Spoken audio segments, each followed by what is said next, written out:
Welcome to the 55th episode of the Head Kick KO podcast. This week we are doing a breakdown of UFC Fight Night Johnny Walker versus Jamahal Hill. After that, we are going to be doing a breakdown of next week's fight card, and we're going to be previewing that. And obviously, we're going to start right off at last night's main event, which was Johnny Walker versus Jamahal Hill. Now, a lot of people are very high on Jamahal Hill, and I am one of those guys. Just looking at the performance that he put on against a guy like Johnny Walker, that is impressive. And I think the number one thing that I liked the most in this fight was his patience. There were some times in that first round where Jamahal Hill wasn't really finding great openings. He didn't land a lot of strikes prior to his knockout, and he really stayed patient and made some adjustments. And then once he found that opportunity, he took it and landed that vicious KO. And that is the key to being patient. If you want to be patient as a fighter and really look for openings and not force things, you have to be able to take that opportunity when it's given, or else you're being patient for absolutely no reason. Jamahal Hill did just that.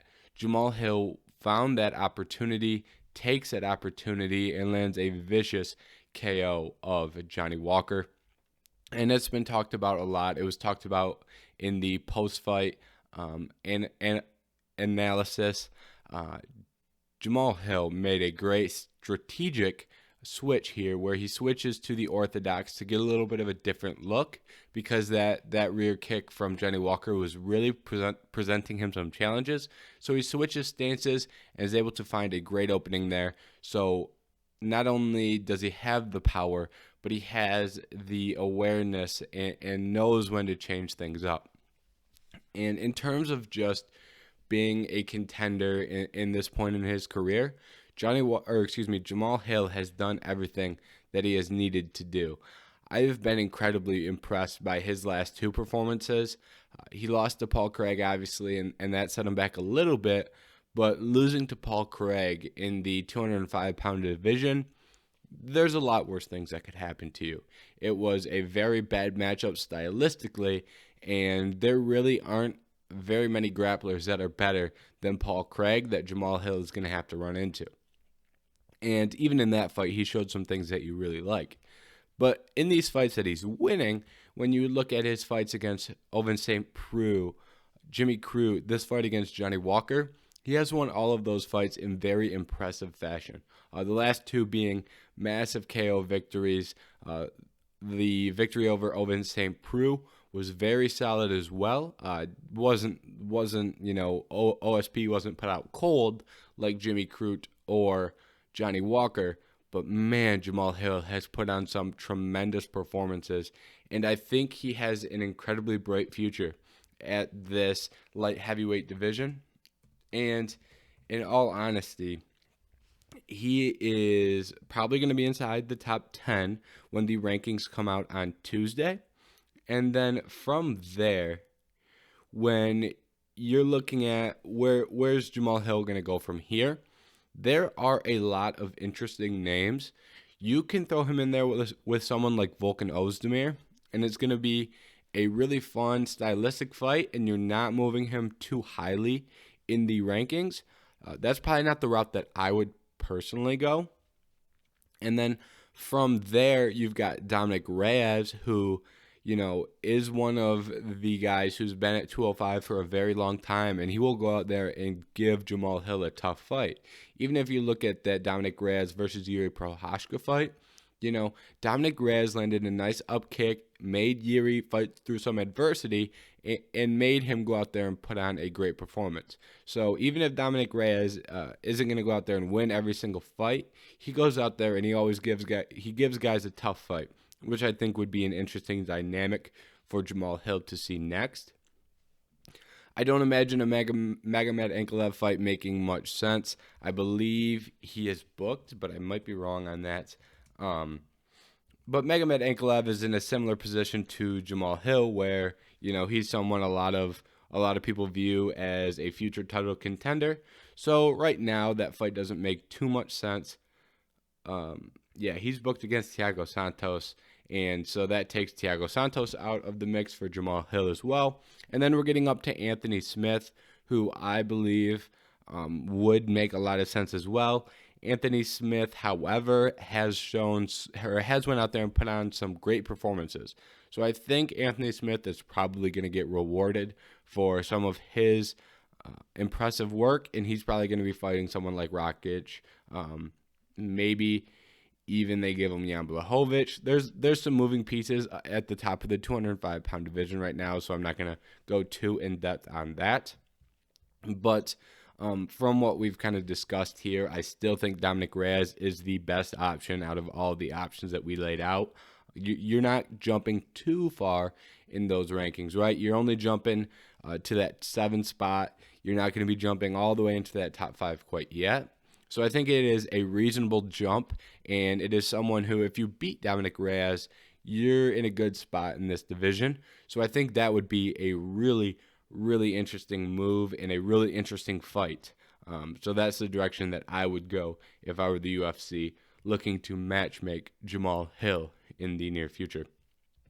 Now, the question is, what are we going to do with Johnny Walker? That is the other side of this coin, because as Jamahal Hill went out there and beat Johnny Walker, and Johnny Walker was the bigger name heading into this fight. I don't know if he still is now, but Johnny Walker is someone who has shown incredible talent, incredible knockout power, very unorthodox striking. The problem is he is 1-4 in his last 5, which is obviously not great. And when you look at who he has lost to, right? He's lost to Jamahal Hill, Thiago Santos, Nikita Krylov, Corey Anderson. Those aren't bad losses, right? He's not going out there and losing to absolute bums. He's losing to some very strong competitors, and in that span, he has a win over Ryan Spann. And Ryan Spann is a very good fighter. So I'm going to be really interested to see what direction they go with Johnny Walker, because in this fight, prior to the knockout, Johnny Walker was causing some problems. He was doing a great job timing that kick and pulling Jamahal Hill into that rear body kick he was throwing. He was trying to mix it to the head a little bit. He wasn't looking terrible. With that being said, once you make an error and get knocked out, that kind of washes away the progress that you showed early in the fight. So for Johnny Walker, a lot of people are saying, or I shouldn't say a lot of people, but there are some rumblings and there's some rumors and there's some discussions happening that Johnny Walker should get cut. I'm not going to take it that far with Johnny Walker. If you're looking at this 205-pound division in the UFC, it's really one of the weaker divisions, especially on the male side. You really only have 125 pounds to compete with on the male side. On the female side, 135 and 145 are kind of weak. But this 205-pound division needs any names that you can put in it. So for Johnny Walker, even if he's not a top 10 guy like we thought he was going to be in the younger portion of his career, if he can still be someone in that 10 to 15 range or slightly outside of those rankings, that is something that makes this 205-pound division better, because they need some guys in that range who you can test a young guy against. So when they're starting to come up, you need that kind of name in this division. It helps the division be a stronger division. So I don't think it's time for Johnny Walker to get cut, but he's probably going to have to fight someone at the back end of these 205-pound rankings, and he might even get someone who is currently unranked. Ian Cutelaba at 15 makes sense to me.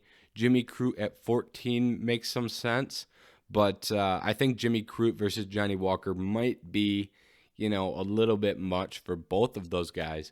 So, Jimmy Crute, like we said earlier, coming off that loss to Jamahal Hill. Now, Johnny Walker coming off a loss to Jamahal Hill. It would make a level of sense, but I think each guy needs another opponent, being both top prospects with losses. We got to get back in the win category. So don't pit them head to head. So if I were to matchmake this, I would go Johnny Walker versus Ian Cutelaba. And then if you're looking for a name outside of the rankings, I think Devin Clark makes a lot of sense, where Devin Clark is someone who isn't currently ranked, has experience fighting ranked guys, but he is not someone who you're looking at going, oh, Devin Clark is going to be a future title contender. So I think that would be a reasonable step back in competition for Johnny Walker. And then that's all we're going to talk about for the main event. So we're going to move on to the co-main, and I don't really have a lot on the co-main.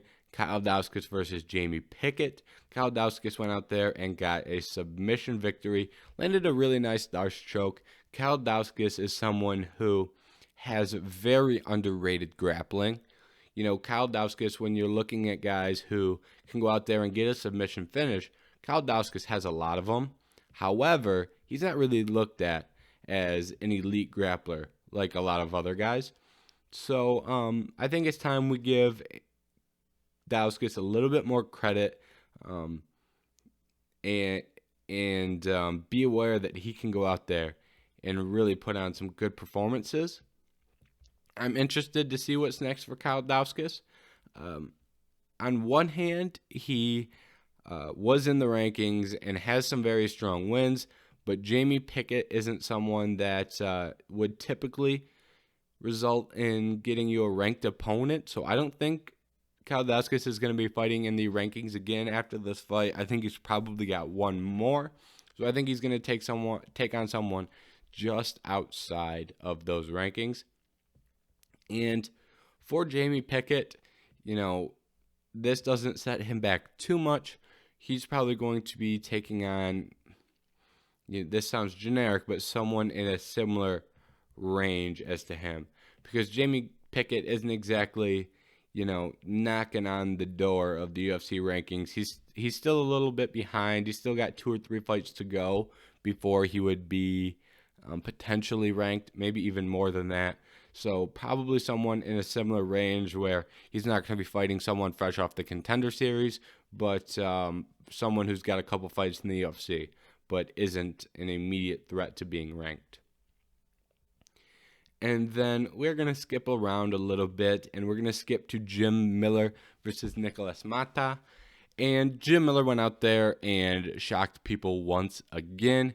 Jim Miller is now the UFC leader in career wins, so congratulations to that. Jim Miller has earned it. He's put in a lot of hard work over the years, and he is still improving. Young Jim Miller did not have this type of knockout power, and the leg kicks that Jim Miller was throwing in this fight were also very, very impressive and very effective. So I'm interested to see what's next for Jim Miller. He hasn't said anything about retirement, which I guess is a good thing. I saw someone say that, they should run Jim Miller versus Donald Cerrone and potentially look at, the winner would have the most wins in the UFC. So I think that would be interesting just from a story standpoint. From there, Jim Miller, isn't going to get pushed to the rankings anytime soon. So he is probably going to keep fighting guys who are coming off the Contender Series or have a couple UFC fights. And then on the opposite side of that, he could fight guys that are way older that they could market as throwback fights like a Cerrone. So those are really the 2 directions that they can go with Jim Miller. Either way, it doesn't make that much of a difference. He's pretty much just fighting to fight at this point. And as long as he's doing that, I will be watching, because Jim Miller is an exciting fighter to watch, especially at this point in his career. Now we're starting to get to a little bit more of the prospects that we had on this card. Joaquin Buckley went out there and got a split decision victory over Abdul Razak El Hassan. And, this is probably the right decision. We had a split decision, and there's a little bit of varied opinions over who won this fight, because El Hassan very clearly won round 3, and Joaquin Buckley very clearly won round 2. That leaves you round 2. Whichever way you score round 2, I'm not going to be too concerned about it. So giving Buckley the win here, not too upset about. And I find it really interesting what we've seen from Joaquin Buckley, because Joaquin Buckley is someone who has one of the best knockouts in UFC history and has incredible knockout power, but he started to mix in some wrestling, and he has really tried to improve his overall mixed martial arts skills. And that is a very good path for someone like Joaquin Buckley. When you've got the knockout power, start building around that knockout power. But I wish we could see more progression out of Joaquin Buckley. And I don't like being super critical about fighters, especially when they win. But I thought there were some moments in that fight where we could have saw a little bit more. There were some moments where he's hitting El Hassan when El Hassan is just standing with his back to the cage and high guard up. We really didn't see much body work. He did throw some shots to the body in those situations, but when someone is standing up against a fence with high guard, the most effective thing you can do is not necessarily just punch right in the guard or try and split the guard. If he can split the guard, that's great, but he just wasn't able to. So I think if we see him work some more to the body, if we see him work some more to the legs, try and mix and vary the striking a little bit more when you're up against that cage, I think that would have done him wonders, and I think he would have been able to find a finish. So on one side, I'm impressed that he went out there and showed some improvements in his overall game, in the grappling, and things like that. But like I said, on the other side, I wish he could have gone out there and really, thrown a couple nice shots and really put El Hassan away, because I think he has the potential to do that. And I think he has the potential to be a really good finisher and a really good fighter in the UFC. And unfortunately, every time I watch Joaquin Buckley, I just feel like he isn't living up to the hype that he has been given, which is unfortunate, because he deserves every bit of the hype that he has. And when people talk about his potential and where he can go as a fighter, he has all the starting abilities. We just need to see him, really push forward with some strong performances. And he has done that in the past. His knockout over Impa is one of the best knockouts in UFC history, like I said. And his knockout over Jordan Wright was very impressive. So he has done it in the past. I just think we need to see it a little bit more frequently, And when you look at El Hassan, it's not that El Hassan is some massive step up in competition and he just couldn't get it done at the new level. El Hassan is someone who I think is very talented, but I'm not sure that he is, miles ahead of some of the guys that Joaquin Buckley has already beat. And then when you are looking at what is next for Joaquin Buckley, you're really in an interesting position, because he's 14-4 with 1-2 losses in the UFC. And the 2 losses being to Kevin Holland, young in his career, his UFC debut, and then he got kicked in the head by Alessio Di Cirio. It happened. So, what is next for Joaquin Buckley? That is a really interesting question. He's obviously not going to be fighting a ranked opponent, so we got to look outside of that. And at the same time, he's not going to get thrown in there with someone who is, just tipping that point to where he can get ranked. So matchmaking Joaquin Buckley can be very difficult, because you have to find someone who's good but not absolutely tremendous. And just looking at names, he's fighting at 185 pounds. There's really not a lot. he could maybe you see him against Nick Maximov if he really wants to prove that he's a really good striker. Phil Hawes, Julian Marquez, I think those are all interesting options. Roman Dolice, those are probably Puna Soriano. Those are probably the level of guys that you're looking at for Joaquin Buckley. And that's probably maybe a Gerald Mershart. Those are probably some of the directions. Maybe not Gerald Mershart. That might be a little, maybe not Gerald Mershart. But Marquez, Phil Hawes, someone like that in that range of fighter is what I think we should see next from Joaquin Buckley. Now, just going to talk briefly about David Onama next. He went out there and really put on a strong performance. His first fight in the UFC was short notice against Mason Jones. That is not the best way to enter a UFC octagon. Mason Jones is a tough opponent. Short notice, that's a lot. Just a lot. Coming into this fight, he, had more time to prepare, and he went out there, and I was impressed with what he did. He got caught early, and, he got hit in the eye. You can get hit in the eye and it can feel like an eye poke, especially if that knuckle hits you in the eye. And those can be tough to recover from. And that happened to him. He got hit right in the eye and he fought through that. There were moments where I thought that was going to get stopped and he was able to fight through that. So I'm impressed with that. Anytime someone shows that level of toughness, I'm impressed. Because a lot of people lay down and go, oh, my eye got hurt.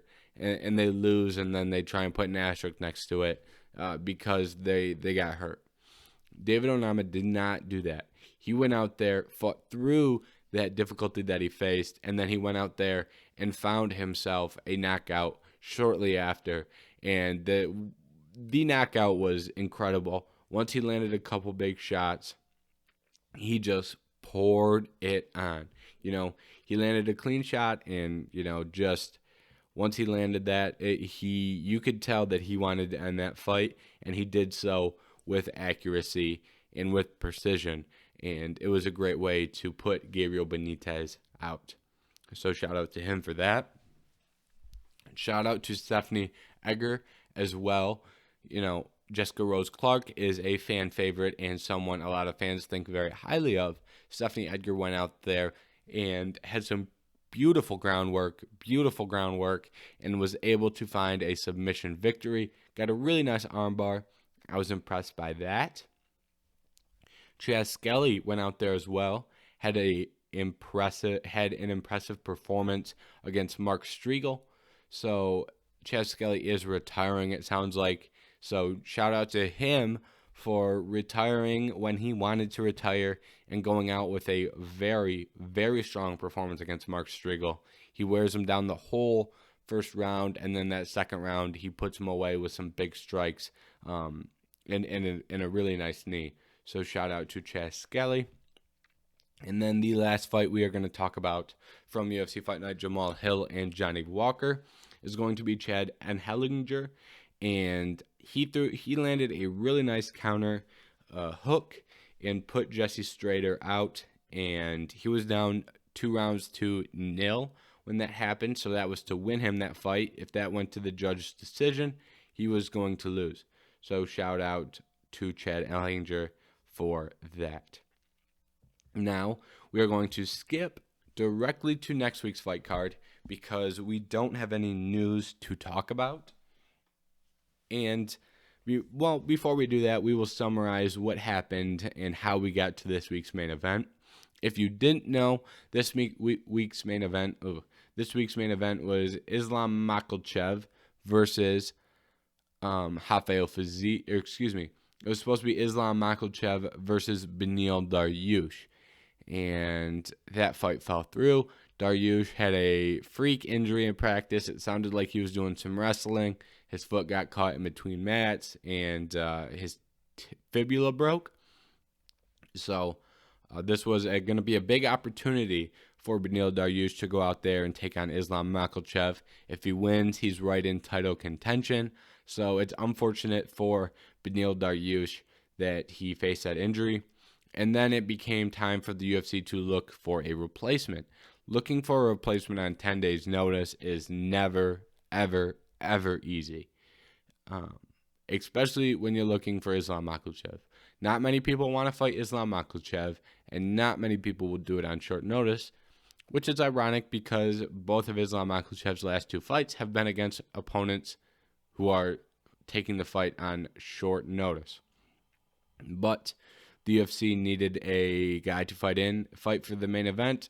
They call Bobby Green, and Bobby Green says yes, but they have to make it a catchweight at 160 pounds, which is no big deal. They're just throwing each guy an extra 5 pounds, especially for Bobby Green, who fought 2 Saturdays ago on UFC 271, and he is fighting again this Saturday. So this is going to be his second fight in a 3-week span, and this fight is going to be a 5-round main event. For Bobby Green to step in and do this is tremendous. Not many people would be willing to do this. So for Bobby Green to do this, all the respect in the world to him. And, he's going to get rewarded. He's getting rewarded with an opportunity against Islam Makhachev. Unfortunately, a lot of people don't think he's going to win this. He's already a big, big betting underdog. So Bobby Green is going to have a steep hill in front of him. But because he's taking this opportunity on short notice, he gets to go from fighting an unranked opponent to fighting a guy ranked in the top 5. And if he gets a win, he's going to be shortlisted for a title shot. So that is the reward. I'm sure he's getting, a nice chunk of change from the UFC in comparison to his usual contracts. So that's obviously nice as well.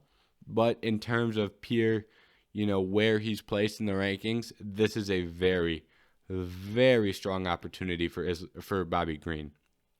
And shout out to Islam Makhachev as well, because this fight doesn't really add too much to his case to get a title shot, unfortunately. When you are a guy ranked in the top 5 and you have to go out there and compete with someone who is unranked, unfortunately, that doesn't give you the best chances in making a statement worthy of getting a title shot. Even if he goes out and finishes with Bobby Green in 1 round, people are going to say, well, that's what you were supposed to do. And unfortunately, Islam Makhachev is going to be he's not going to be rewarded for the hard work he puts in this fight, which is unfortunate, but that's just the way that it's going to happen.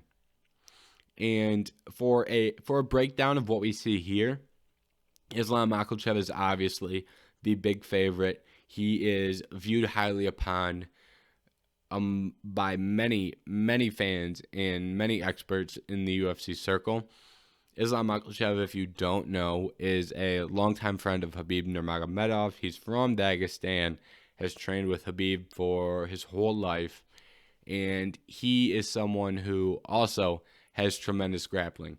And in his grappling, he's great. He's got your great, Dagestani style of wrestling where he goes out there and gets a takedown and then dominates you. But the interesting thing about Islam's style of grappling is that he will look to submit you more so than Khabib did. Khabib really liked his ground and pound and then choking his opponent when they pretty much give up, which is a great strategy if you can do it. Islam Makhachev, not as big on the ground and pound, but very good at finding submissions. Found a nice Kimura against Dan Hooker. Found a really nice arm triangle against Drew Dober. Also submitted Thiago Moises. I don't remember what that type of submission was off the top of my head. Rear naked choke. So, Islam Makhachev coming off 3 big submission wins against respected opponents. And from an X's and O's standpoint, I think Bobby Green is going to actually have an interesting skill set and could possibly cause him some problems. Bobby Green is a tremendous boxer, first of all. And if you're going to beat Islam, you're going to need to be able to outstrike him, and you are going to need to defend takedowns. And the way Bobby fights, he fights in a manner where he keeps his hands so low and he fires from the hip pretty much. And he is very, very fast with his hands. So I think he's going to be able to hit Islam anytime they're standing, as long as he keeps that pressure going, right? And really makes Islam, and really puts Islam on that back foot. There's a chance Bobby Green comes out very cautious with the threat of a takedown and doesn't throw that much. So that's always there. But if Bobby Green goes out there and throws, I think he's going to be able to land efficiently. And because he keeps his hands so low, that is really going to help him defend takedowns, especially if Islam is shooting a traditional style double leg or single leg takedown.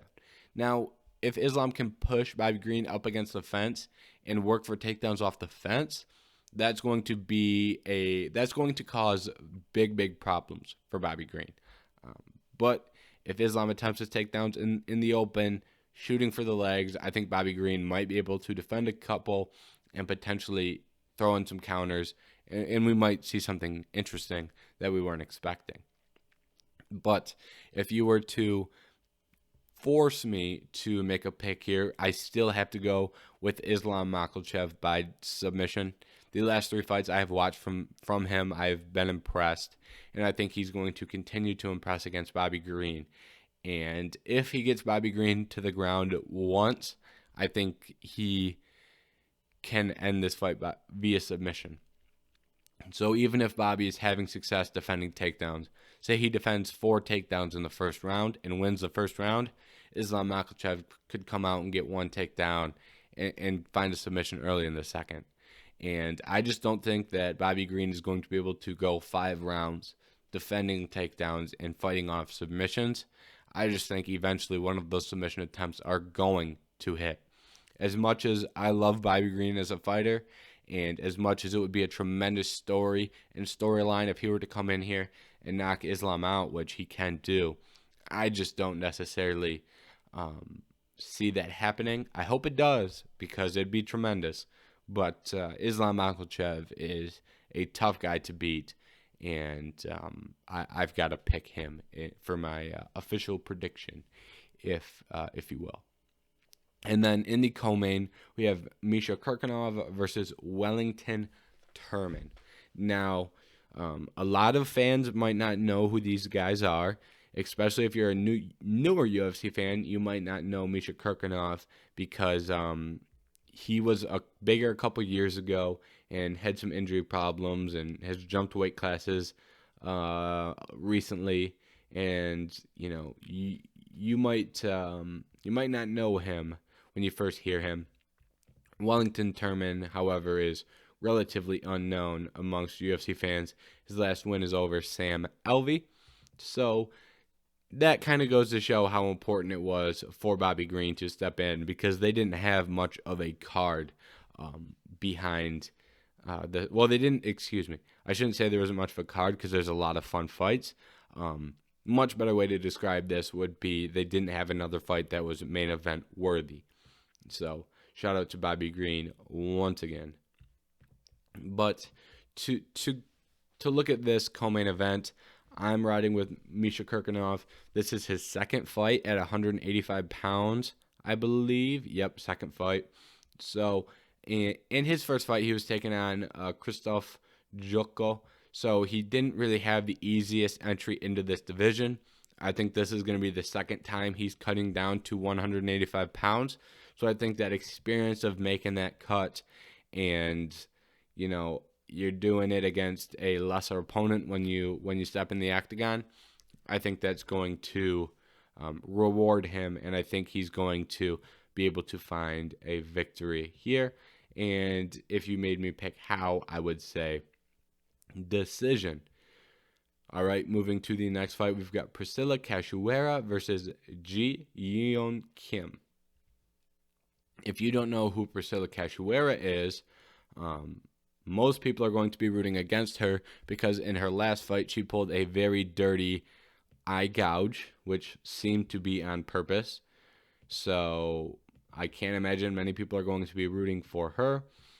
And Ji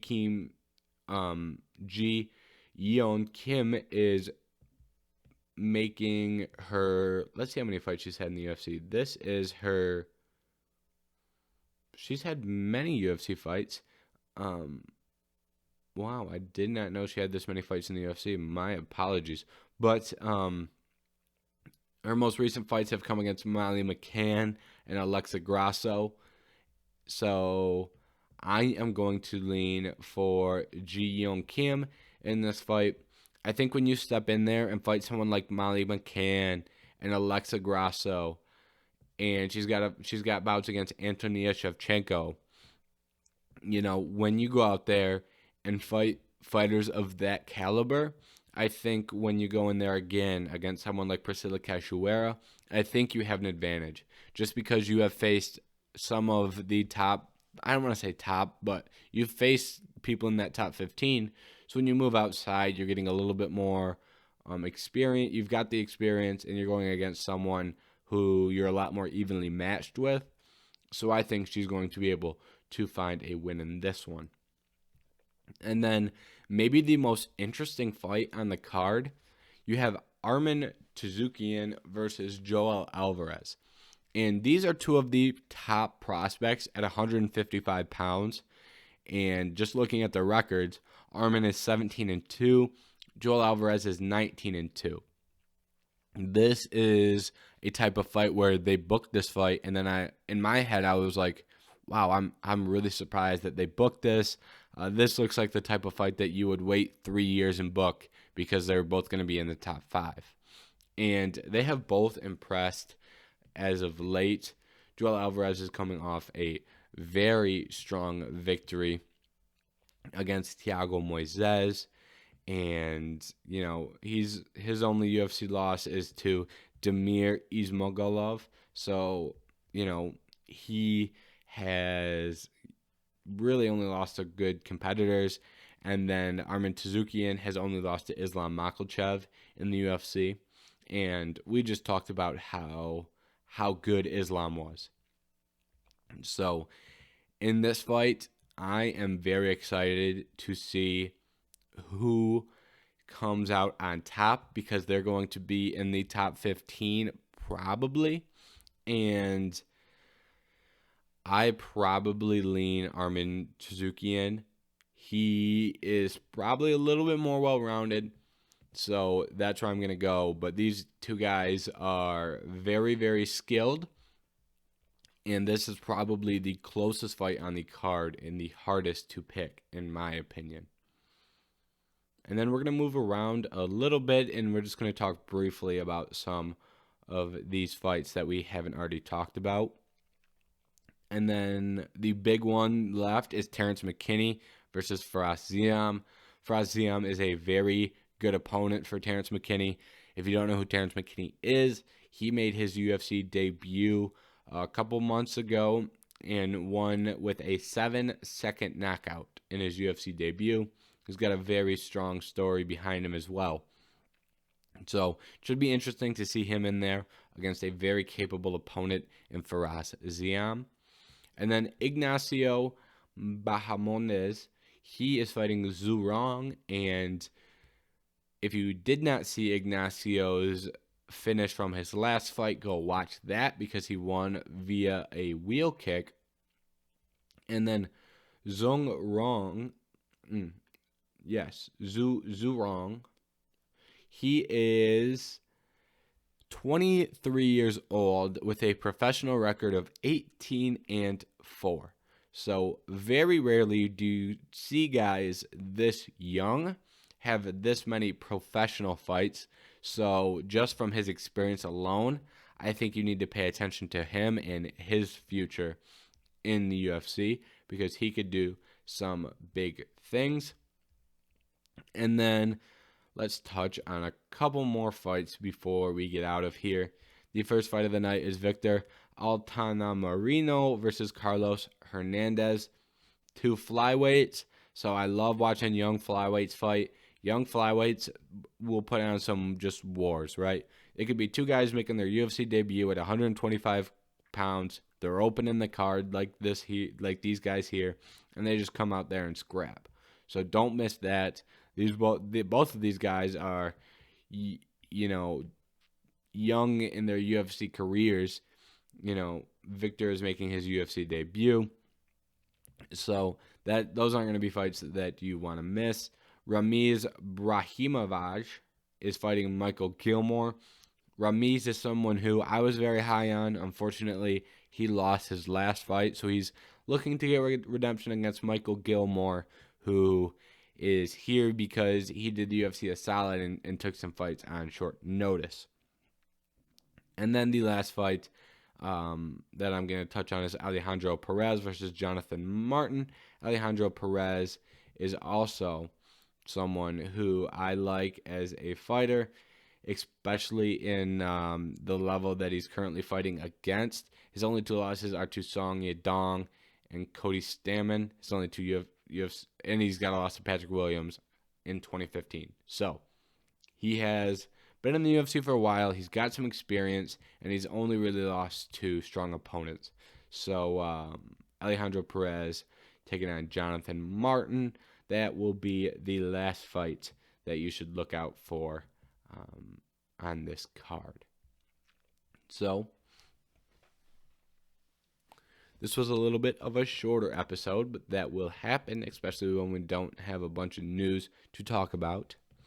But I thank you for watching this episode of the Head Kick KO podcast. As always, we will be back next week to talk about this Islam Makhachev versus Bobby Green fight card. I'll talk about that fight in depth, and we will talk about the future of Islam Makhachev, because win or lose, he's going to be in a really, really interesting position. And same with Bobby Green. He's going to be in an interesting position after this fight. So we'll talk about all of that, and we'll touch on anything important that happened during UFC Fight Night. And we will end it off by looking at any other news, and we will take a look at the following week's fight card, which is UFC 272, headlined by Colby Covington and Jorge Masvidal. That's going to be very fun to talk about. So make sure you tune in for all of that, because it should be a good one. But as always, thank you for watching this episode of the Head Kick KO podcast.